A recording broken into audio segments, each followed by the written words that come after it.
From Montgomery to Hill, Green County and Perry, it's Portia taking on the Blackbelt, and she ain't scared. Marengo County, something county, Will, Cops, and Barbara. Interviewing everybody, sister, brothers, and mamas. It's Portia. Hello, everybody. Thank you guys for tuning in tonight. Please make sure that you share this video as we discuss what's happening or what's about to happen or what could happen as it relates to our area in the Blackbelt. So please make sure you go ahead and share the video before I make this introduction and we go ahead and get started. I'm waiting on Cornelius to come on. He's having some technical difficulties. He's having some technical difficulties. So go ahead and share it anyway. When he come in, y'all know I can pull him up. If you're interested, please make sure that you come in below. And we are very appreciative of you coming in tonight. Tonight's show. So please make sure you share it with your peoples. I see a lot of people talking share about it. So tonight's your night to bring it up. Come on in the room. We'll get you on in that thing. Let me tag a couple of people that was interested in the show, and we can. They said tag me, Portia. Don't forget me, so we won't forget. Hi, I have started. Okay. All right. So make sure you share this with your folks. Tell them that we're live here. For Portia takes. No, this is not Portia takes on the Blackbelt. This is CMP talk about the Blackbelt. So I had a couple of people to inbox me. They was all excited about what they were hearing from my boy, and they were like, "You need to watch this." So I was like, "Okay, we gonna watch it good." So we gonna make sure that that the people that need to see it is gonna see it, and then we're gonna get on in there. I don't know why. You know what? Facebook get on my nerves sometimes. You know, they always show stuff. Hey, Shaquila, thank you so much for tuning in tonight. I appreciate you, girl. Good to see you. All right. Can somebody share this in a couple of groups? I can't seem to share it. It won't allow me to share it. And that's frustrating for me. So y'all know how I am about getting the people the information. We have to make sure that the people get what's necessary in order for them to be knowledgeable. And Facebook has made me upset lately simply because of the fact they have been messing with me since my birthday. I guess I got too many birthday wishes. They didn't want me to tell the people thank you. I've never in my life experienced it. Facebook already shut down one page because I got up to 10,000 views on one Facebook Live. So we had to start a whole nother page. So please make sure that, and then I'm going to share one more time with you people. So, all right, so let me introduce my boy to some people. And this go way back. I got to bring up, hey, Bond, thank you so much for tuning in. I got to bring up this picture. George sent me this picture last night. This is George and I at Robert Townsend Tech. Okay. Robert Townsend, yes. Okay, I gotta go back. So before Bobby became an officer, we had Senator Charles Steele as our state senator for our area.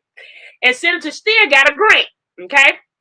In the grant, he brought in Robert Townsend, the actor, and some producers and different things like that. And we would go to schools on Saturday and Sunday at Shelter State Community College. This is how I ended up getting a theater scholarship to Shelter State Community College. This is a true story.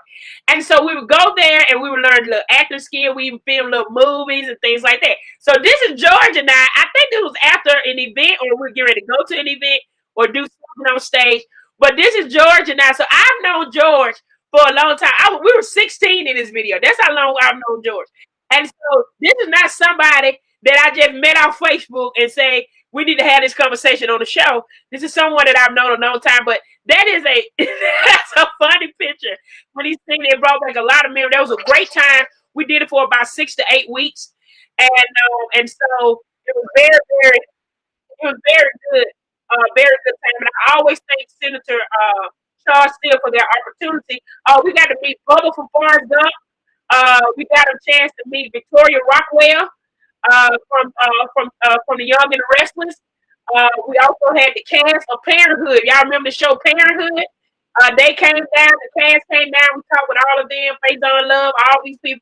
Uh, the lady who wrote Big, the movie Big with Tom Hanks, she came down. I mean, it was an awesome experience.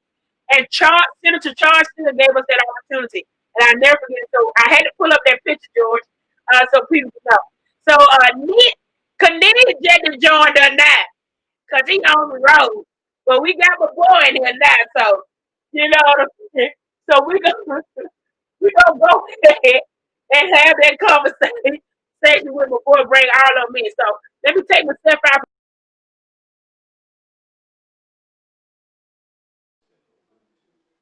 of myself, and then we're gonna bring Kanig. That's how we gonna do that thing. He gonna come on there. About time, man.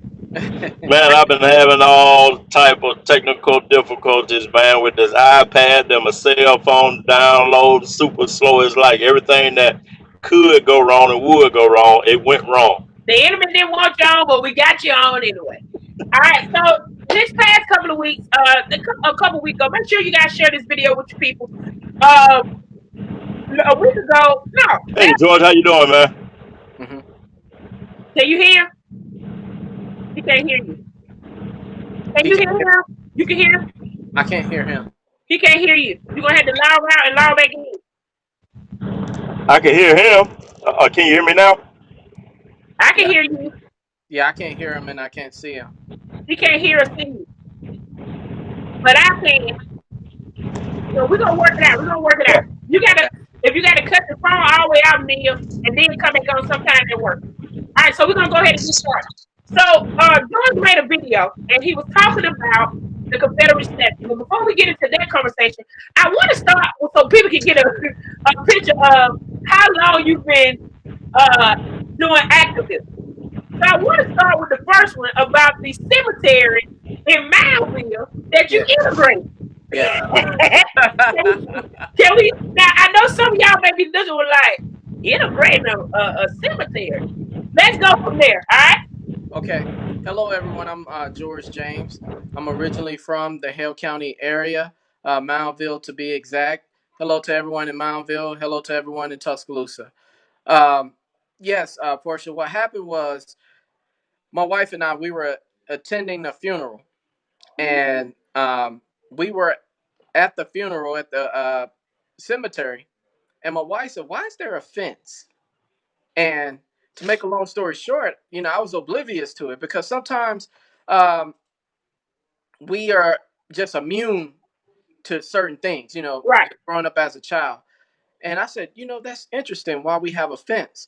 And I started to do my research, and I noticed that white people were buried on one side and black people were buried on one side. Okay. So I said, wow, this is crazy. So I started to do a little bit more research, and I noticed that the Griffins, who basically started Moundville, Alabama, as they say, it was called Carthagena previous before Moundville. Uh, they had a daughter called, her name was Sarah Griffin. Okay. And I located her headstone. So her headstone is kind of like on the white people side, but kind of by the black people side as well. But Right. on her headstone, they said, "My good servant." And I said, "My good servant," but she was the daughter of one of the Griffins. So what happened was uh, she was kind of mentally handicapped, but she Uh-huh. was having relationships with different slaves. So black slaves, she was having relationships. So she had a lot of mixed children. So her Wow. father got upset and made her into a slave. Okay. So when she died, they buried her like in the middle. Okay, so when you go to the cemetery, you will see her like in the middle section. So and then I was like, why do they have a fence? So I started to even research even more. I went to Greensboro, the Mhm. city of Greensboro, and I started looking for the records. And they wouldn't even go back. I think they went back until 1900s Uh-huh. is the furthest they went back because they said the county house was burned down. The Greensboro county was burned at one point, burned Yeah. down in the late 1800s or something. They were saying, and then I started looking online, and I said, well, no one owns the property. And then I started researching Jefferson Chapel CME church history, and I noticed that the original church for Jefferson Chapel was located on Oak Hill Cemetery. So what happened was they burned that church down, and then they relocated it to where Hale County High School, where they have like the practice field. That's Right, where right. they had another church there, and that church was donated by a white lady had donated the church to them, another church, and then they relocated across the track in Moundville, and since then they burned that house down. I think Moundville officials and some of the officials with Jefferson Chapel burned that house down. So what happened was I talked to some people that was for the First Baptist Church. Uh-huh. No, the first no, the Methodist Church in Moundville that's downtown. So I started to research that church, and I noticed that the original church, if you pass by Hale County High School, you will Uh-huh. see a white church. Okay, that church was built by slaves. Okay, Wow. and they still have like Civil War bullet holes in the wood. Yes, and there's some slaves that are buried behind there. That's next to the high school. So that was the original Methodist church. So Wow. then they eventually moved that Methodist church across the car wash in Moundville, and they constructed that church. And they kept the black people separated, so black people couldn't attend Sunday service with them. They had to sit outside.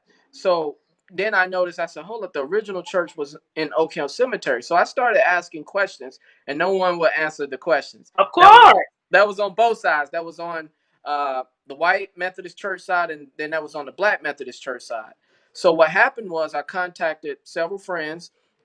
One of my friends was out of in Europe. She was in Finland.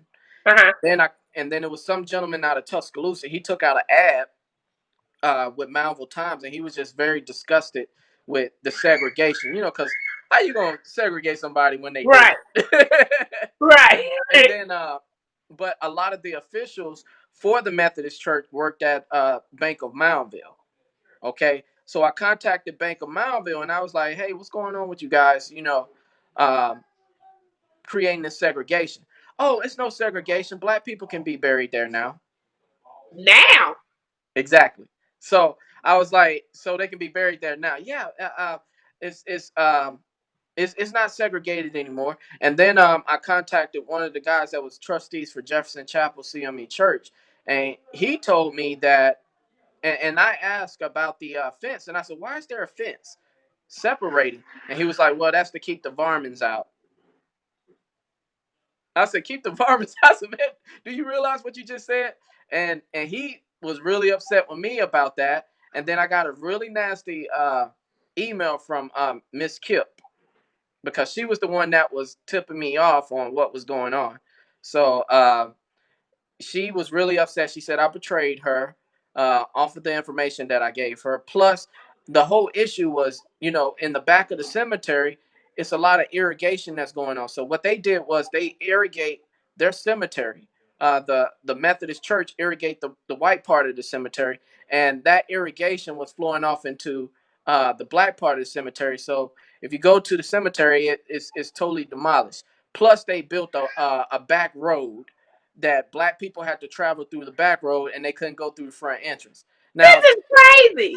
a lot of the black people, you had some that were upset about it, and then you had some that were just, "Hey, leave it alone."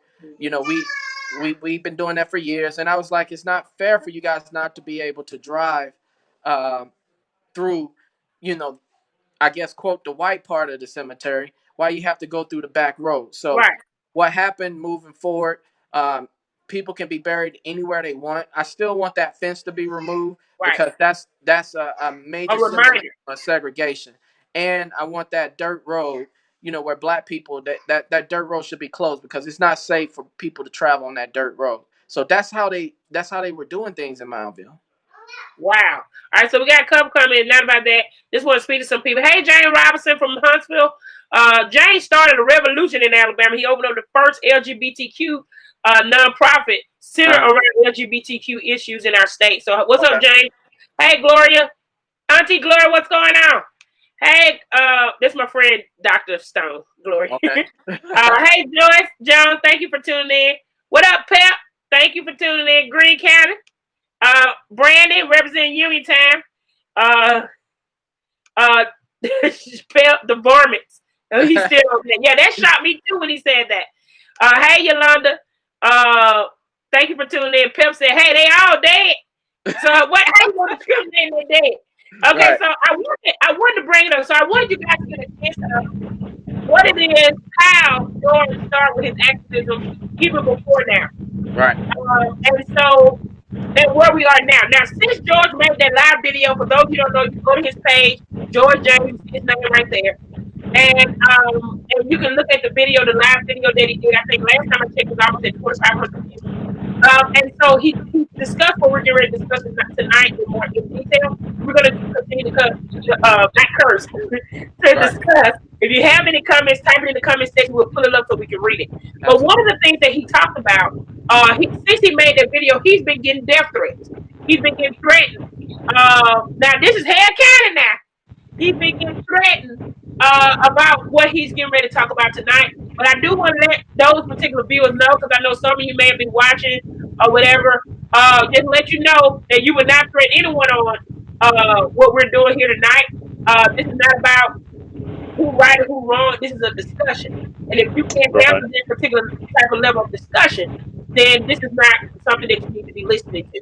But Right. threats and things like that will not take place. Your opinion will be read. It will not be attacked, but you will not threaten this young man for talking about what it is. And I saw the views start dropping then.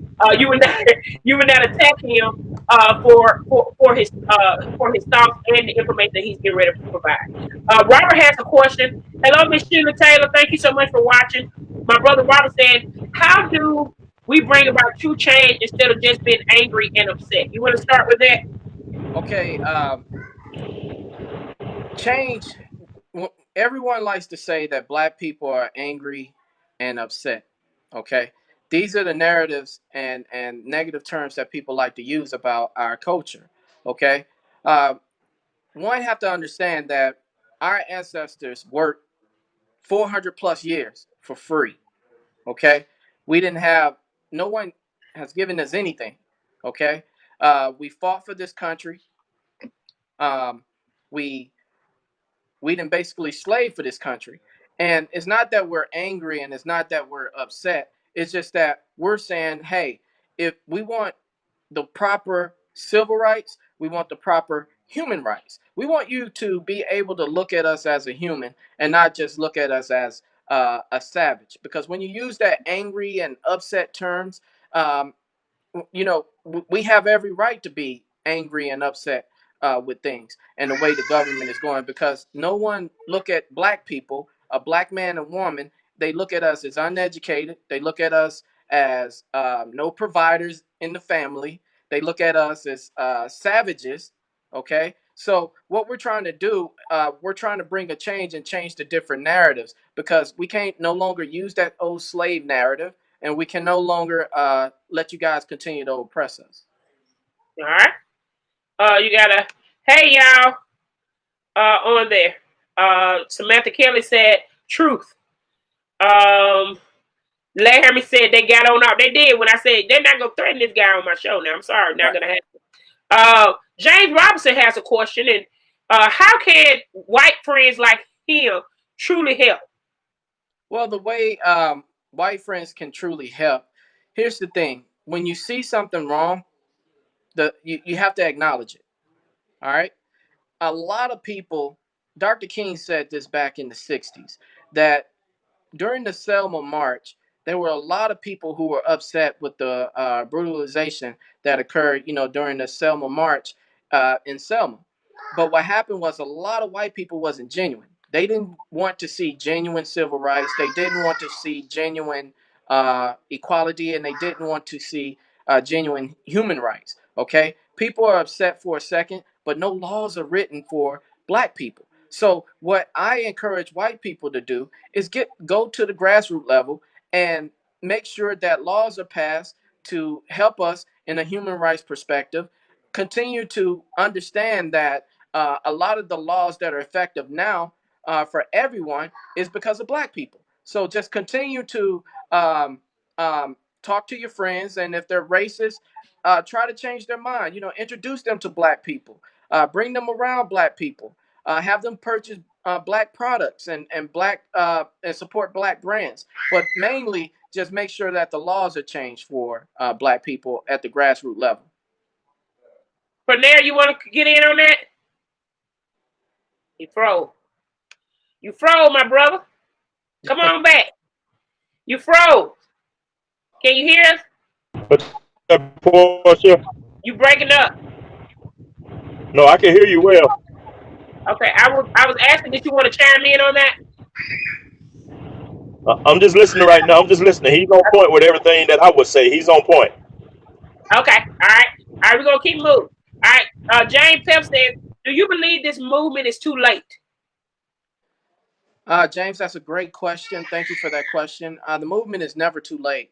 I think that it's time now for everyone to be proactive, not just Black people to be proactive. We also need white people to get involved, the ones who don't practice white supremacy, the ones Mm-hmm. who understand that Black people are going through a struggle and oppression, and we just need more people involved. More heads think better. You see what I'm saying? And I tell people the more heads we have and the more people who are concerned, works out better. And I give you a prime example. I had my friend from Finland in Europe send a message to Manville Times and also Wow. contact local officials. So that was international. A friend that I had from college, she really didn't have to do that. And she was a white female. So what I'm saying is you have to get everyone that's involved that's not practicing white supremacy to join in and assist us. Okay. Now, here's the thing. When it comes to the movement, we don't need anyone telling us what to do. Okay. We can make that decision on our own. If you guys want to join in, you're more than welcome to join in, but we don't need you to spearhead anything. All right. All right. Here we go. James said, thanks. You mentioned several things I had not thought of, especially supporting Black businesses. Samantha Keller agreed with you. She said, yes, confront it. Robert Right. comes back and says, when I use the term angry and upset, I was speaking to the perpetual state of being we have been as people. My question was targeted towards bring about change, just like the example you gave about what was going on with the cemetery mound. So before you answer that, Pep said, great response.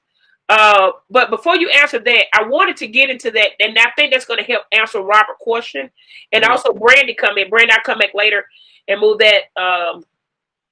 Well, I can go ahead and do that because it's making some. But the law won't even help Black people because people have been doing what they want that has authority. And he's going to talk about that coming up. That's why I said, hold up, Joe. I'll give you a minute. Jim Johnson said, I think we should give credit to the white folk that are involved and address the Blacks who are against our movement. I agree with you on that. And that's why I made the post this today about Aberville, Alabama.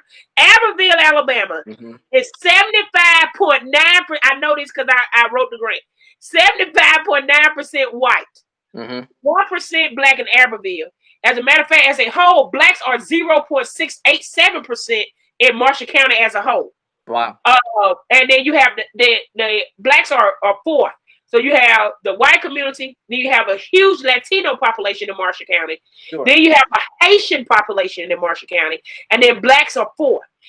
They had a protest with the support of the city of Aberville and the sheriff department. The sheriff, Phil Sims, I love Phil.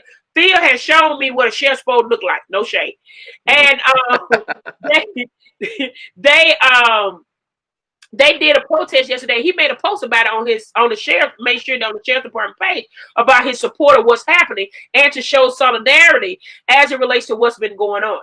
And so I wanted to make sure that we say that, and I agree with Jay on that for those who do participate, like, my boss, and our board members and things like that have stepped up to the plate and shown us, asked us, do we need a day or two off of work because of what has happened?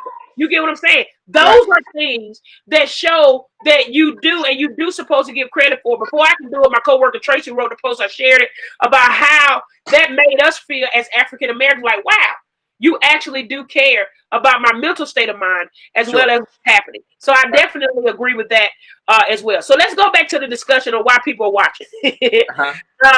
the Hale County has a Confederate statue. Hale County, for those of you who don't know, you can Google it. Who's watching? They're not from the area. Greensboro is the county seat. Yeah. So in front of the courthouse, you have a Confederate statue named after what the county is named after, which is Hale. Can you talk about why you think, or why it should no longer be a part of our history, being of the makeup of the county in which it sits in? Well, that's a great question, and thank you, Portia. I think that when we're looking at Hale County in general, especially the county seat, which is Greensboro, one had to understand that Greensboro, Alabama is 58% black, 38% white. Okay. A lot of the majority of the officials are black. Okay. And what I tell people is we still have to hold them accountable. Now, when we're looking at the statue, and the reason why I say that, if 58% is black and majority of the officials are black, why is there a Confederate statue there? Okay. That Confederate statue to me only perpetuates slavery. It reminds us of racism, and it reminds us of sexism, and it also reminds us of white supremacy. Okay. If I went to the courthouse to pay my taxes there in Hale County in Greensboro, I would feel uncomfortable walking past a statue with a guy named Stephen Fowler Hale. That I will feel definitely uncomfortable. So what happened was, with Gerald Allen, he decided to petition. He introduced a bill. That bill is called the Alabama Memorial Preservation Act of 2017. The Okay, Alabama, let me type it in. the Alabama Memorial Preservation Act of 2017. Okay. This bill is very deadly. Now we have several. We have one representative from the Alabama area, and his name, the one representative that's there is Bobby Singleton, and Bobby Singleton is on the committee board, and he voted for this Preservation Act. So let me just give people a detail of what, kind of overview of what it's saying with the Preservation Act. Basically, it's saying that any monument that's located in any public building or public area that's 20 to 40 years old, or 40 years plus, you cannot remove that monument. Okay, you cannot remove that monument. And we all know that majority of the monuments in Alabama is Confederate soldiers and Confederate monuments. Okay, now think about it. And I think it's in Mobile or Montgomery. There was a slave monument that was built. Okay, people can petition to have that removed, since that monument is just recent. So any recent monuments that are being built, they can petition to have that removed. That's no equality, and that's not fair.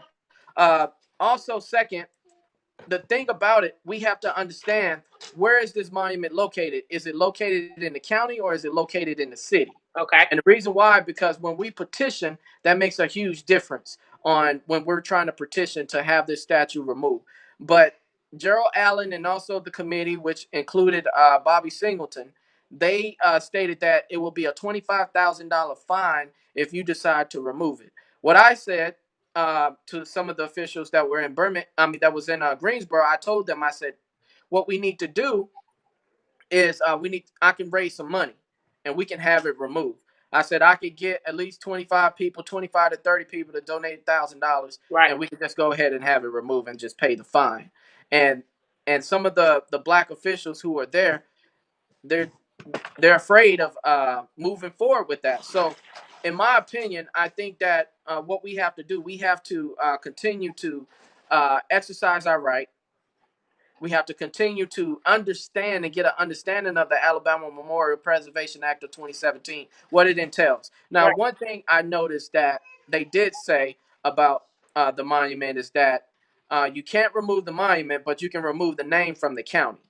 Okay? Greensboro, Alabama, and Hale County has a county attorney. All right? That's why we have to decide on where is it located. Okay? If it's located on the city soil, or is it located on the county soil?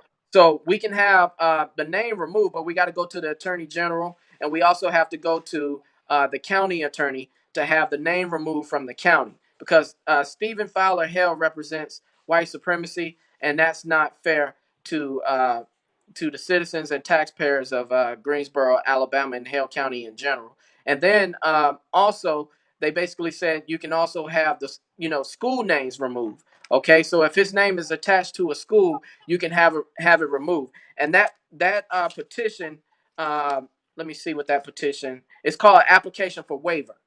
Okay, Okay, for so application for waiver. application for waiver. So what I tell everyone is look at the application for waiver. It's section 6, page 8. Okay. I also have it on my page as well as a link that you guys can click on there. It's application for waiver, section 6, page 8. And what this does, it tells you the different details on how to have a monument removed and what the requirements are for the county attorney or the attorney general to submit the proper documents to have that removed. Okay. Now, also you have to keep in mind that once you get these things removed, there's going to always be backlash. Okay, uh, we're not concerned with that at the moment. We're concerned with doing the right thing and making sure that all citizens feel comfortable and all taxpayers in Hale County and also in the city of Greensboro feel comfortable, and also Moundville can feel comfortable with sending their children to school to know Right. that school name is not representative of someone that's a white supremacist. Right. Okay, and one last thing, we also have to make sure that we pay attention to not vandalizing the statue. Okay, we want to do things in the right way.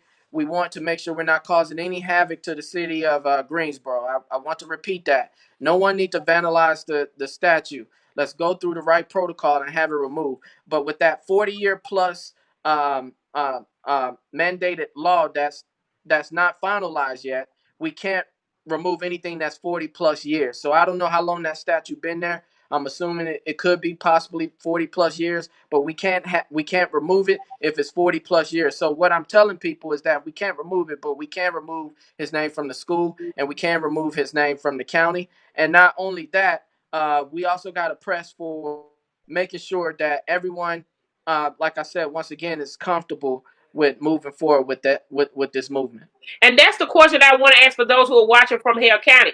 Are you comfortable, or do you want the statue to be removed in that particular area? Because if not, you know what I'm saying, the information is great to listen to, but if you don't really want it, then what's the point of it? You had a couple of comments. I have seen some great partnership in Portia, Alabama, Huntsville especially. Tracy Ryan said, Sherry, that's our ED, offered Okay. to put together a meeting with city officials in Marshall County. She's been very supportive during this time. Okay. James Tubb has a question. He said, was that what Governor Ivey signed off on, protecting monuments? Absolutely. She signed that off. I think it was in sometime in June of 2017. She signed off on that, and it's not finalized. Everything is finalized, guys. June 14th. So we have basically next week.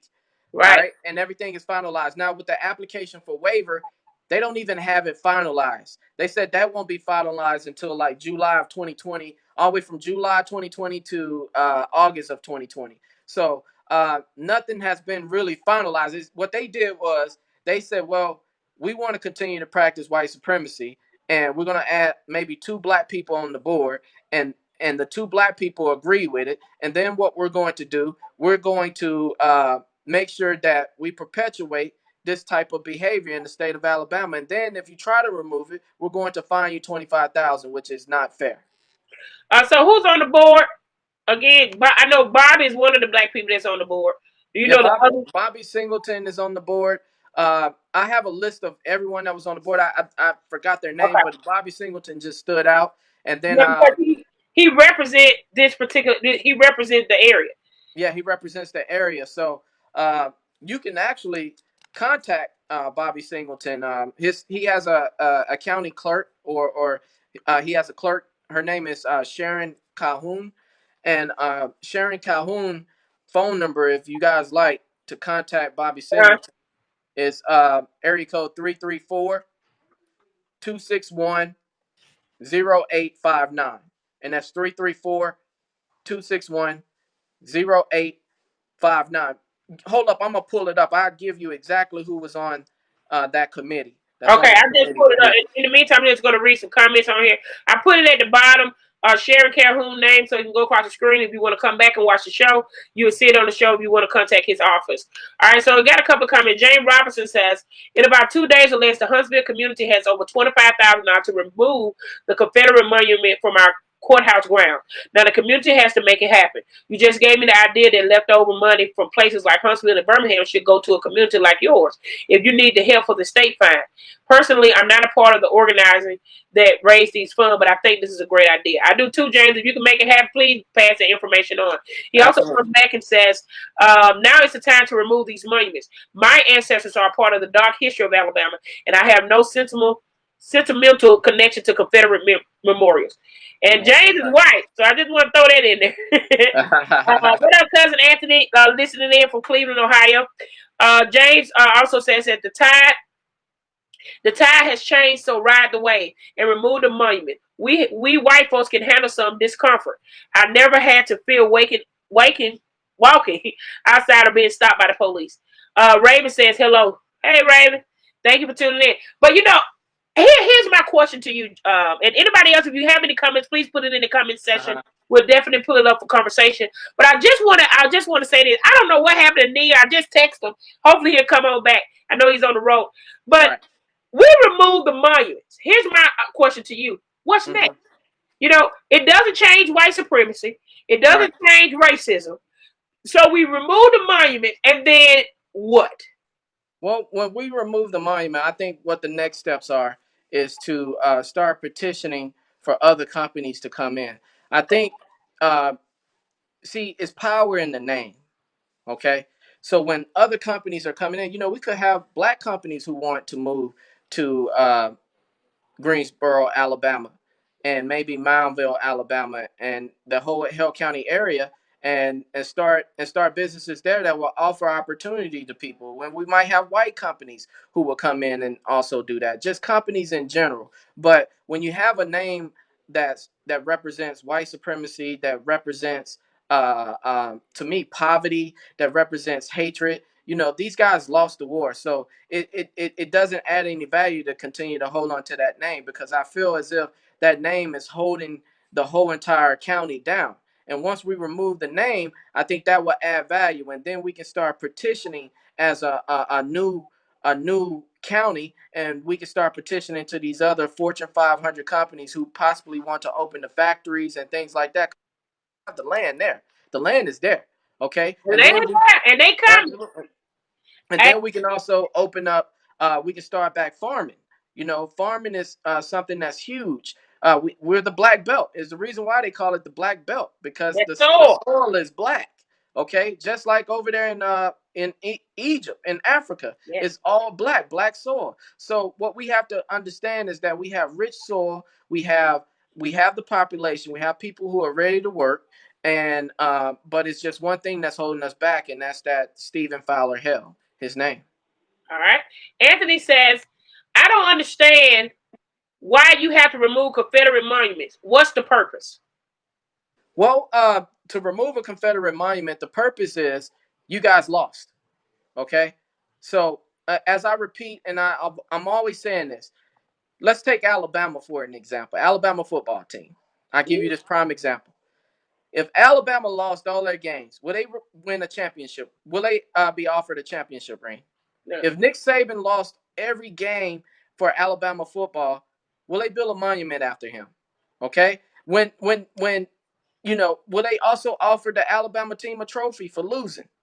The answer is no. So why do we still have to be reminded of a bunch of losers? It's time to move forward.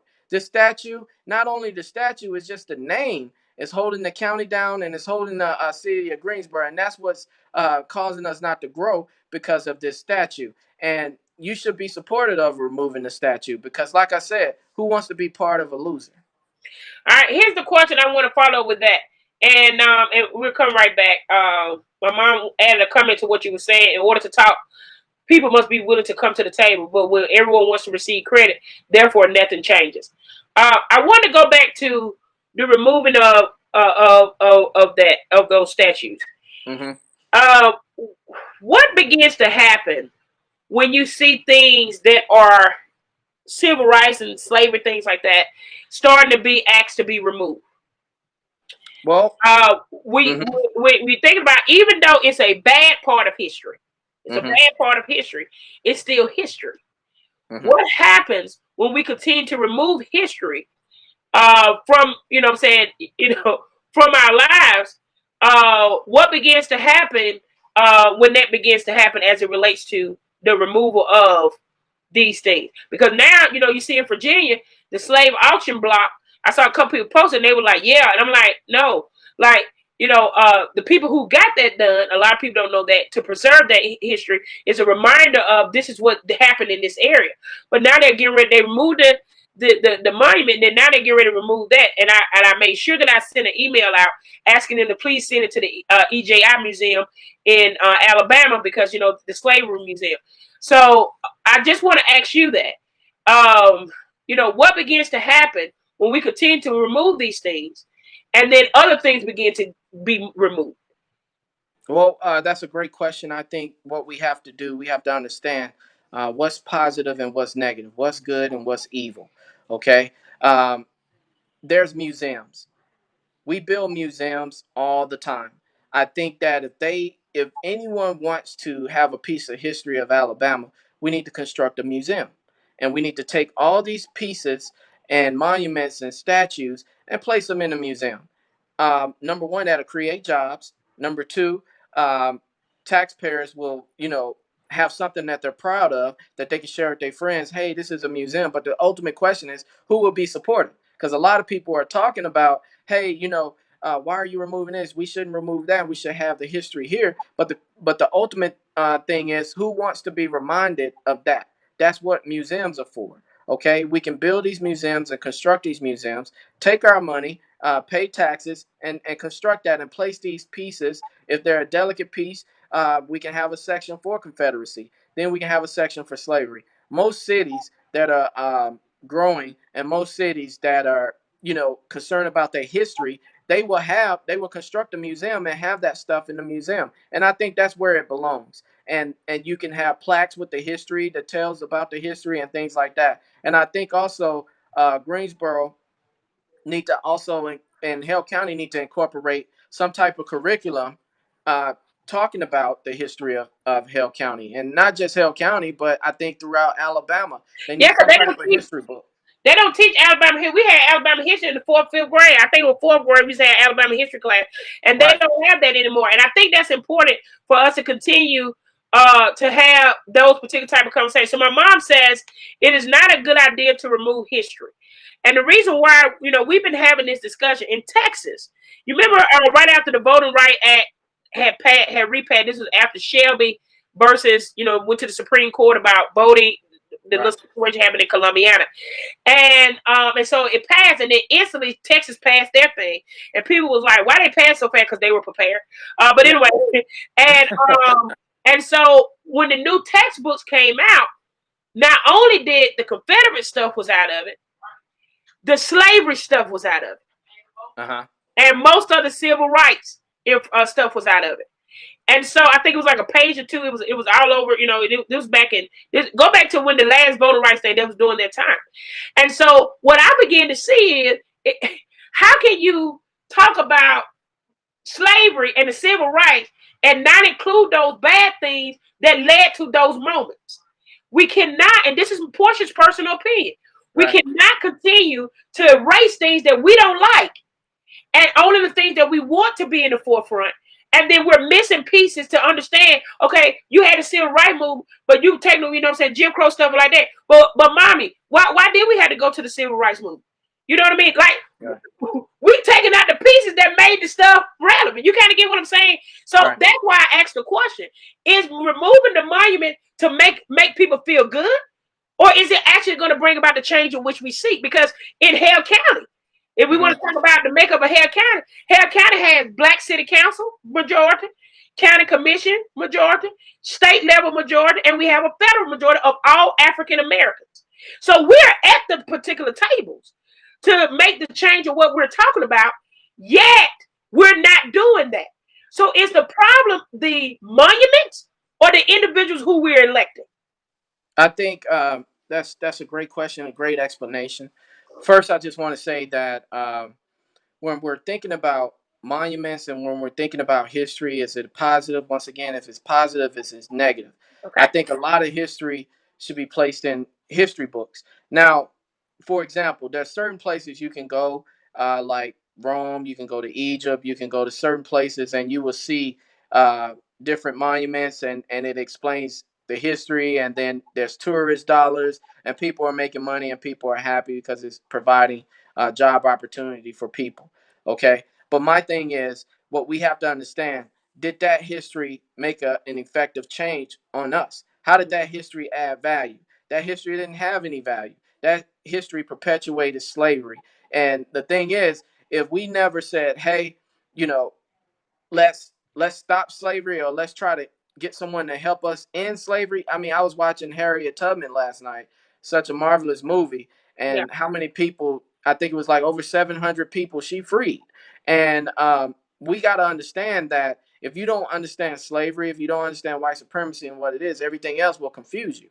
Right. So what we're trying to do is remove all the confusion, put the confusion in a building, in a secluded building, and then all the people that are confused, they can go and look at that building. But majority of the people won't go and look at the building. They won't pay that money to go inside the That's museum. correct. How many black and white people do? How many black people do you know that really go to a museum? They don't even go to the EJI museum, and the EJI museum is super cheap. You ain't never seen it's $2, y'all. And it is let me tell you how powerful that museum is.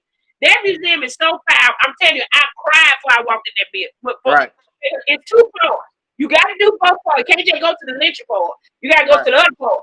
right, And when you go through it, after you watch the film and you get ready to go, I'm not gonna just go for anybody. It is a moving thing, and that's the cheapest history museum I've ever experienced. We got Neil back. About time, man. I don't know what you got going on today, man. We got to get you in here, man. What's going on, man? Man, what's going on? I'm having a bunch of technical difficulties. Hey, man, how's it going, It's man? going well, brother. How's everything? Hey, man, no complaints. All right, we I got a wanted to couple. make a comment, man. All right, go ahead. We'll read the comments after you What finish. you say, Miss Portia? I said, go ahead. We'll read the comments that we have after you finish. Yeah, I just wanted to say something about the death threats and stuff that he been receiving, man. I think it's time for us, so we as the people, man, to start backing each other up and supporting each other. You breaking up, babe. We shouldn't let no one death. I mean, we shouldn't let no one make threats. Someone out there trying to do his homework and educate people. Right. Oh, okay. Okay, what about now? But then Hey, Portia, you're can you not hear me? moving. We can hear you. He's messing up again. All right, we're No, gonna bring him back. huh? Hey, You just can go hear ahead on. us? I'll listen. Okay, now you can. I Okay, can hear go. you well. Okay, we It's can what hear I you was now. saying about the death. Huh? Yeah, I Go. was just speaking. Yeah, I was just speaking about the death threats that he said he had been receiving, and I think it's time for us as a people, man, to start backing each other up and start supporting each other and let them know, see how they think it's gonna go down. It ain't gonna go down like that. I think we should support this man and we should back him up. And whoever making death threats, on his life or his family life, I think we need to back him up on that. I agree with you on that. And especially about just a conversation. Like, that's why I made my post today. I just want to do this real quick while Neil brought it up before I read. I'm going to read people comments. Just give me a second. We are in a bad time in this country. And this is on both sides, whether you're the Republican, Democrat, woke, whatever. Where you cannot say anything that is against what people are thinking or feeling. And Right. you are attacked. That's a problem.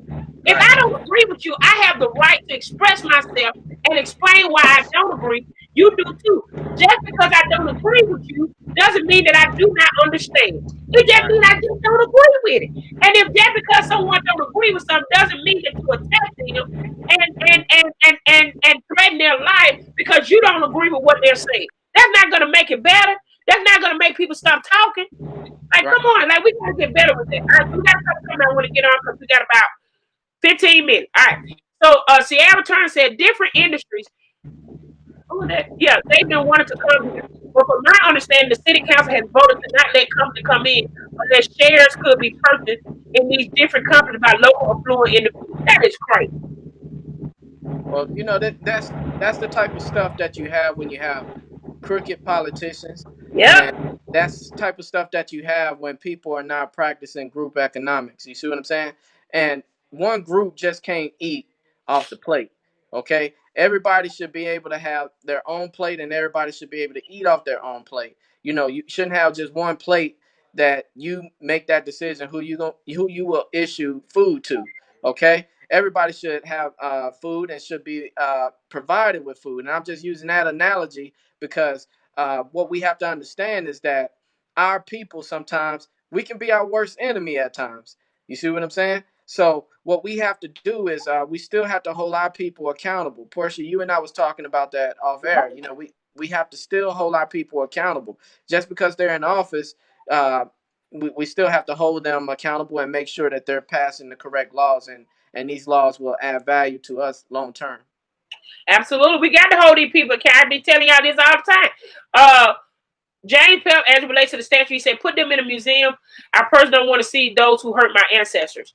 James said, I think they should be in a museum, not displayed in from places that are supposed to show equality. Samantha Kelly says, also curriculum need to change as well to add all American history, good and bad. I agree. Yeah. Good and bad history has to be taught. They're whitewashing history. And that goes back, we're going to talk about it in a minute. The victors write the history. That is correct. Charles L. Sire, I think I pronounced your name right. He says, I would be a fool to walk around with shackles, but it is history. Read it in the book, but don't wave it around or let people think we support or even don't denounce this part of history. That's an excellent point. Yeah. Samantha Kelly says, creating a museum and have tours and give history lessons is a good idea. I will be for that. That's how we used to go. We was in the 4th grade. You remember you go to 4th, 5th grade. You go to Alabama history, then they take you to Mount State Park. Y'all remember that? Yeah. They don't do none of that stuff no more. They got to get back to educated. The individual we elect is important. I agree with you on that. Anthony says, I agree to the monuments, Confederate or other historical things in museums. James Robinson says, we need to know, we need to own all our history. The good, the bad, the beautiful, and ugly. That's why I said it is who we are. Choosing what to claim is living a lie and teaching lies to our children. That's exactly what I meant. Yeah. We got to tell the whole story, not just the part we like. Not just the part we like. Angel Lewis says, I agree. If we take out or remove monument, this gives the white supremacists and racists a narrative of how African Americans just want to erase their heritage. I agree. Jaden White said, true, but kids don't do museums. We didn't want to do it, but we had to go. It was part of a field trip. And we had them nasty ham sandwiches from the cafeteria, Miss Skipper. Yep. I remember Miss Skipper. If you agree, bro, you remember Miss Skipper, you get them nasty ham sandwiches. All right. It is a part of the curriculum, a field trip. Jane Pell, we disagree a lot, but we still talk sometimes because you already know I be getting you together, baby. Charles S. says, in history, we weren't allowed to disagree, and I see some white people still feel the same as their grandparents. You do have something. I see that in that what's happening in Marion Group in Marion, Alabama. That like I told one lady, there is no way you would call me stupid in my face. Now you will post on Facebook, but you know what I'm saying? Like you really going too far. And I think a lot of times people do that. A lot of people hide behind Facebook too. Right. To say what they want to say, then they see me, they go like a potato. So I don't even, that's not getting to everybody on here. James Robinson says, I'm glad to hear this discussion about removing the money. I'm glad to hear your views on why you have it. James said the Democratic Party has Hale County on lock. Let me see. It just should be decoration of, it shouldn't be decoration of our town. Not really be hard head. Shut up, Pep. All right, so I want to go back to a statement Jadra made, and I want you to touch on that before we go, because we got a couple of minutes to where we can have this discussion. Okay. And we're talking about, I think Sierra mentioned a little bit of it too, when you're talking about people in office. And Jadra says, I think one thing is the council don't know how to get business.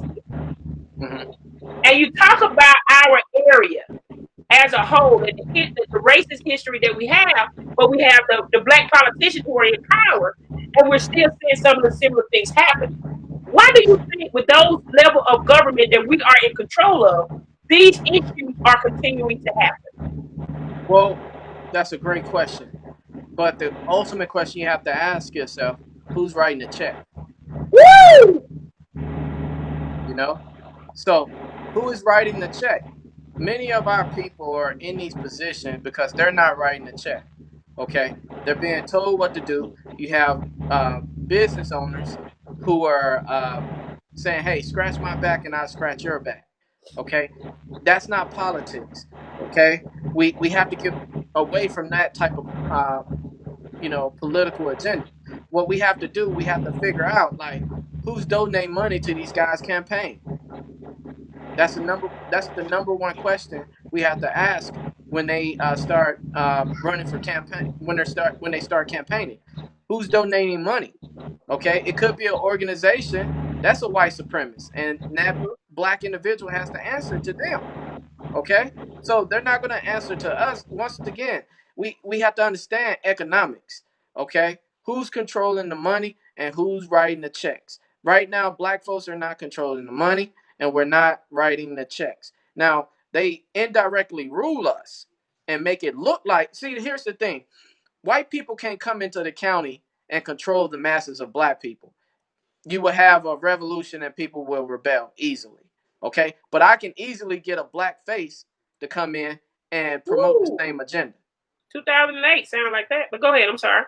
And I can get a black person to promote the same agenda. So what we have to do, we have to use check and balances. We have to make sure that these people are for us, and make sure that they will promote the proper agenda for us, and not just for us. Just we have to also make sure that they're going to make sure that the whole entire county win. They need to make sure that Greensboro will win, Moundville will win, all the surrounding cities will win in Hale County. But initially, once again, who is writing the checks? That's what we have to ask ourselves. Judge said they don't know how to run the city to bring industry here. And I told him about this before the show. Remember, Terry Seal told me that she didn't know if Hare County had enough qualified workers to bring certain factories here, yet most of their workers come from the Black Belt. And I told Jade, you remember I was saying that's Yeah, dangerous. right. She went off on Terry Sewell in the church. And one of the things she said, I cannot believe this is what you're telling people. So imagine if she felt comfortable saying that in front of the people that she's supposed to be representing. Imagine what's happening in the rooms that we're not in. And I Exactly. think that's important. My boy Darius, he was on talking about his company and how his company helped industry. I mean, they made over 500 grand last year. How his company helped industry uh find good candidates, what I'm saying, for their job. And then how what he's doing, other cities and states are doing to bring in companies, say, hey, we have this many welders here. You know what I'm Right. saying? This industry may work in this area. We have this many truck drivers here. This industry may work, you know what I mean? And Right. so he's trying to sit down and have these conversations with people that won't call him back and things like that. But the area that are predominantly white are. And Right. they're receiving these things. And then we get mad, and they use the excuse, oh, nobody wants to come here. But it's our representatives that's making it hard. Go ahead. Well, they're going to continue to make it hard, and once again, and the reason why they will continue to make it hard, is because they don't understand business and they don't understand how business is supposed to work. Okay, it's not a scratch my back and I scratch your back type of deal. It's about how can we uh, increase our numbers. Saying lower unemployment. How can we provide, bring factory jobs, not just factory jobs, maybe customer service jobs. I Yes. mean, farming. We have the best soil in Hale County, so why not bring farming? And there's so many different things that we could bring. But the thing is, people have to get out and have town hall meetings. We have to demand a change, and not only demand a change, speak positive. Right. Okay, if we continue to say, hey, the people in Hale County are dumb or slow and things like that, our people are not dumb and our people are not No. slow. Okay, people are highly educated. A lot of educated people come from Akron, Alabama. Yep. They had the highest GPA. Okay, but now that school is integrated with Hale County High School.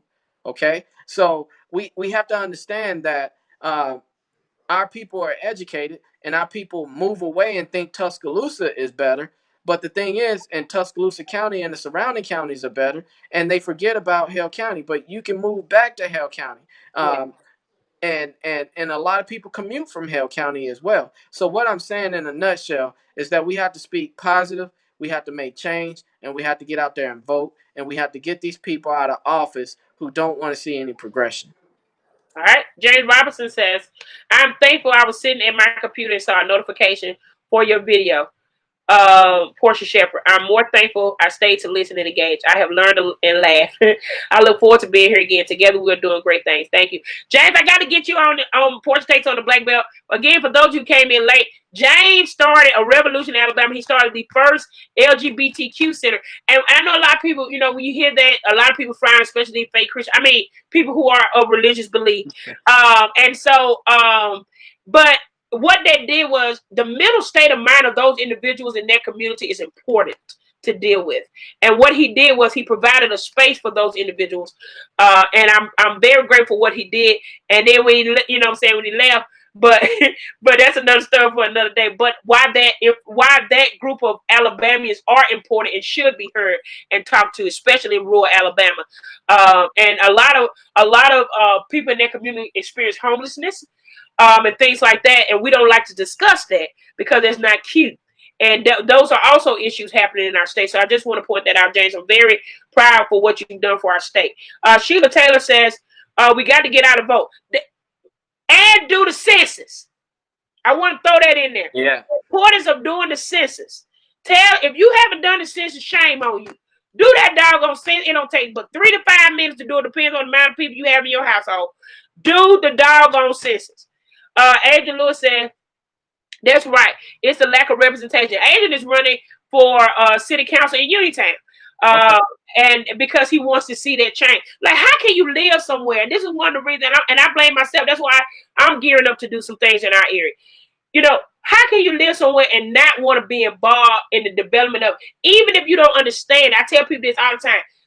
He was just talking about. He shared information and links. Go to his page, click on it. You don't understand a word, highlight the word, look the word up so you can get an understanding of it. Then if you see a word, after you look up that word so you can understand it. That's learning. We have to educate ourselves. And if people are not educate, if you continue to do it, this is what politicians in the Black Belt do. I'm telling y'all something. What I know, this ain't what nobody told me. All right? They don't want you to have better. Right. Jobs can come here. Industry can come here. But if you have those individuals that are in office, they don't want those things to happen, because when you do better financially, that's what he was talking about, economic power, you're going to demand better from them, and they cannot deliver. Right. So they don't want things to grow in our area simply because it will outgrow them and their capabilities. Sure. And I'm telling you what I know. I have talked to individuals you would not believe. They have talked about people that represent us. And they are shocked that I'm from the Black Belt when I say that. Because of how I talk and how positive I talk about our particular region. Right. And they're shocked, and they're telling me this stuff when I go to Farm Fresh and do sexual assault meetings and cook foods and all these particular plants. They're talking to me about it. Sure. And they're pulling me to the side and saying, I tried to have a meeting. I met with this, and this is what was told me. These are CEOs. These are people that are in position that are telling me what's happening behind closed doors. Right. And we got to stop this mess. Absolutely. We have to stop. Stop both folks because they black. We got to get out of that. Or because they're a Democrat. Right. Simply because a party does not, I am not defined by, I'm sorry to go on a rant, but I just got to say this. I am not defined. Portia Latrice Shepherd. Let me take Bubba down because I don't want to act like he's saying this to mess up his political career. Portia Latrice Shepherd is not defined by a political party. My culture as a black woman, as a human being, is not defined by a political party. Absolutely. And simply because I don't like a candidate that's in a particular party does not mean that I'm a supporter of another candidate or another party. It means that that individual is not good enough for my vote. Sure. And I have a right as an American citizen to have that particular thought and those particular rights. I have the right to do that. And you Yes. vote the way you want to vote. I vote the way I want to vote. Right. And we got to get out of this getting mad at people because they don't support who you think should be in office. I'm not voting for somebody that I don't believe will carry the interests of my people, and Right. including myself. And if you want to do it, you go ahead. That's your vote. But Right. I vote the way I want to, and that does not mean that I am whoever you think I am. Right. I'm sorry to go on rant, but I just had to say that. No. Fill out online and vote. Do the census. I would love to do it. I would speak my truth, so get ready. I would also love to talk about my life as white privileged male in Alabama. Woo! And let your viewers talk to me. I think that'll be a great idea. My mom said another reason small black belt communities are not prospering is because the census information is inaccurate. That is correct, and I want to touch on that just real quick. If you ever receive, we got 8 minutes. If you ever receive the LIHEAP program, that's the low income housing energy assistance program. This program helps low income people pay their light bill, pay the light bill, Mhm. gas bill, things like Yeah. that. And so if right now because we don't have many resources in our area, they can, what I'm saying, that they can get information from about how many people are homeless, how many people this, how many people that. Then Yes. it looks like we're doing better than what we are. Particularly in Perry County, they said that Perry County has a 0.003 poverty rate. For those of you who know the Black Belt, y'all know that's a lie. Okay, but because people are not doing the census, or they can't see who's here, it looks like we're doing better than what we are, and we're not. And so it's important for you. Like if you stay in an apartment, listen, just because your boyfriend's staying in there, that does not mean that it's gonna stop. That the census is gonna tell the housing authority that he up in there. That's not how that works. Do that Right. census, put that joke on there. If he living there 80% of the time, put him on that doggone census. We need to know who's in there, because if he's not, what I'm saying, if you're not married, then he homeless. And I know you're Right. like, well, he stayed with me, but it's considered to be homeless, and we need those numbers. We need to Yes. do the census. Grandmamas, if you got your grandchild living with you, that's not gonna stop the check, okay? Do the census. Put your grandchild on there, because your grandchild or your niece or your nephew or your uncle, your brother who never left home, all they will be considered to be homeless. We need those numbers. We need you guys to do the census. It is Yes. important that you do the census. It is, yes, it's for roads. Yes, it's for school stuff. It's for all those great things as well. But it's also for programs that we need in our area, that we're limited in the funding that we get, because it seems as though we're not there. Okay? Right. I just want to make sure we take that time to say that. Jaden said, right, vote the person, because the Democratic Party has Hale County on lock. You can't get anybody else in. Only the person they back. What do you think about that, George? Well, I think it goes back to education. We have to, at a grassroots level, start communicating more, such as what we're doing now. I think that, the Democratic Party is just not the only party. The Republican Party is not just the only party.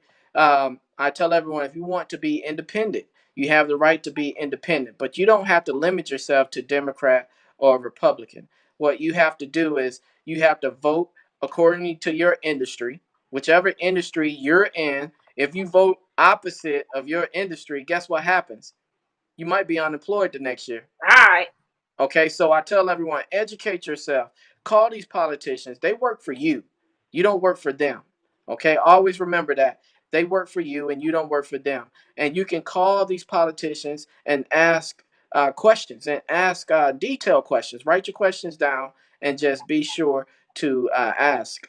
And when you do that, that adds value to you long term, and then you have more confidence in the person that you're voting for. Because when someone is, to say, hey, tell me a little something about the person you decide to elect. Most people that are voting, they're like, well, I don't know. All I know is he's from Alabama. He or she is from Alabama. But you can't vote like that. You have to vote, once again, according to your industry, and you also have to vote. You have to know who you're voting for as well. All right. So, before I let George do the final thought, I don't know. Cornelius is on the road, and he now has technical difficulty. Next Sunday we'll be back in action. But before I let him give his final thoughts, I just want to thank you guys for tuning in to Sunday night. Remember, Tuesday is Portia Takes on the Black Belt. I have a lady from Cleveland, Ohio, that's going to come on. She is from the Cleveland Department of Public Health, and she's going to talk about all these new STDs that's hitting, and this gonorrhea that's hitting that they don't have a cure for and all this stuff. And so she's going to talk about STDs on Tuesday. So come back Tuesday at 8 p.m. The Portia takes on the Black Belt. And we're going to have this discussion. I'm going to have George back. I actually would like to do a show with George and James Robinson. I think that'll be a great show. We probably could bring James and you on to have this particular discussion Sure. about what it is that, saying we talked about today, and to get a perspective from somebody that white. Because a lot of times we be so busy talking that, we don't get a chance to bring in individuals who have those particular thoughts. So I think that's important. Thank you so much, Raymond. She said, great show. It is important to vote. Ms. Louise Lee. Thank you so much, Ms. Louise. I think I pulled up some other people. Shaquilla said exactly. I think that's when I was on my rant. And Bubba said, please make sure that you vote. Also, my mom just said, people don't try to take away things that are not valuable. That's why they're trying to take away your right to vote. That's why they're doing it. You know what I'm saying? I don't think, in my opinion, most people say that they're trying to make it hard, but a lot of times, I remember working in Akron and highlighting the black people name that came to vote, because at the end of the day, they had more votes than actual people came in, and the ID helped people. So I don't think that's disenfranchised. That's just Portia personal opinion, but that's another discussion for another day. Andrew said, "Good show, great discussion tonight. Thank you, Shaquita, great show." So George, I'm going to give you the floor right now. Samantha. Great conversation. Thank you, Sam. I appreciate you. I'm going to give you the floor right now. Let me take this down. Shaquilla said, vote, peoples. Vote, peoples, vote. Okay. So I'm going to let you talk right now, George. And I want you to talk about pretty much a summary of what it is that we discussed here tonight. Why you think at the end of the day, you know what I'm saying, how people can join you, what it is that you're trying to do to bring the monument down in Hill County, or at least change the name. Just a closing statement, how long you take, that's on you, about what we discussed here tonight. Okay, thank you again. Everyone, thank you for watching. It's been a pleasure. I think I wrote down several steps that we need to go through to make sure that we accomplish this movement and accomplish this agenda. I think first, we all need to read the Alabama Memorial Preservation Act of 2017. Okay, we have to understand, what this bill entails, and we have to understand the reason why they wrote this bill. After we figure that out, I think that we need to contact Bobby Singleton. Okay, it's very important that we contact the committee member who is also elected official for Greensboro, Alabama, and who also represents the Hill County area. And Sharon Calhoun is his clerk, absolutely. And you can contact her at 334-261-0859. Also, people, keep in mind that the monument and buildings, if it's over 40 years, if it's 20 to 40 years and over 40 years, you cannot remove it, or you will be subjected to a $25,000 fine. And the only exception is school names. So basically, you can contact your local officials to apply for the applications for waiver. Once they go to the applications of waiver, is section 6, page 8, and you can read all that information, but it's not effective until June 14th. The law has been passed, but it's not effective until June 14th. So you have to contact those individuals to get that information. Now, general information, if you want to contact the Legislative Services Agency, this is an agency that they created in 2017. This agency, the Legislative Services Agency, was an agency basically with a bunch of attorneys who are mandating and controlling the Alabama Memorial Preservation Act of 2017. So basically with them, what they did was they kind of created a back door for themselves, okay? That phone number is area code 334-261-0600. That's the Legislative Services Agency. And that number again is 334-261-0600. And I think our very last step is very critical. We have to figure out which municipality has the monument, which municipality the monument is standing. Is the monument on county land or city land? Afterwards, we should contact the appropriate attorney.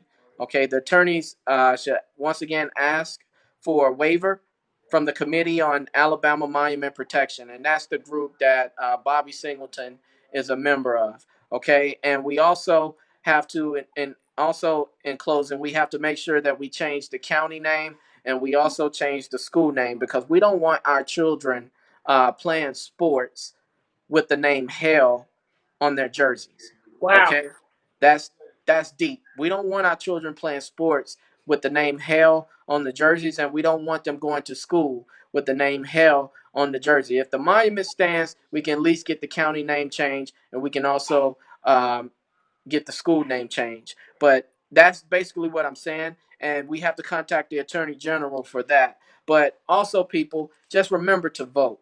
This is not about people are turning this into a racial issue. This is not about a racial issue. This is about good versus evil. Okay, we and winners versus losers. Okay, losers don't get a monument. I think those monuments should be relocated into a museum, and I think that the winners should be able to make decisions. I'm not saying erase history. I'm not saying take it out of the history books. These are things that we need to form committees, and we need to start exercising our First Amendment right to talk about these type of things and get this information out there to the people. Like I said, the truth will set you free. We don't need any more lies. We don't need any more bigots, and we definitely don't need any more poverty in Hale County area. I want Hale County to do to prosper, and I want to get rid of that white supremacy. Okay. So do I, my friend. So do I. Wonder Faye said, vote and do your census. Helen Small said, vote. And then she's agreeing with you when you were talking. She said, yes, whatever you were saying at that moment. She said, yeah. So I want you guys to look at his name on the screen, George James. Follow him on Facebook.